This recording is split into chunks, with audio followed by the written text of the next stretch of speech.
Pwedeng yung pangarap mo talaga matupad.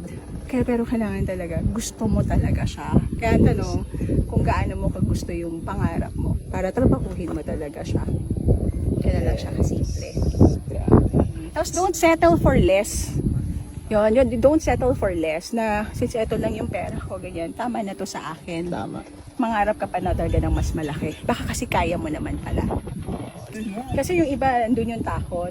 Yung iba hindi makabili because of the fear na baka hindi ko kaya, hindi ko matapos, yung mga ganon. Pero magugulat ka na lang once you started it. Tapos ko na pala. Akin na pala to. Wow. Ano siya. Simple lang. Ang pangarap kasi, sa totoo lang, when we build that house, it's lakasan ng loob.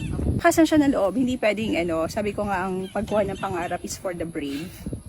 Hindi ka pwedeng. Fortune is for the brave. Yes. Hindi siya talaga para sa mga duwag. Tama. Oo, kailangan din risk taker ka. So, lahat naman yung may risk talaga. Kahit yung mga simpleng pagkuha lang ng kotse, yung mga sports car, may risk naman talaga yun eh. Pero dapat naniniwala ka sa sarili mo na kaya mong tapusin siya. Kaya mo nga siya kinuha eh. Ganun lang siya kasimple.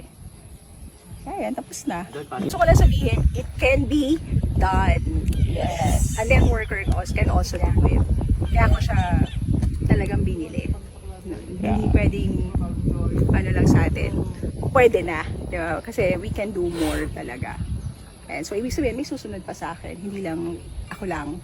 Yun yung maganda sa atin sa business. Marami pa. Marami pa. Yes! Yes. Kumbaga, tayong networker, Tuloy hindi lang lang ang tayo pang pagsisipan. sports car. Hindi natatapos.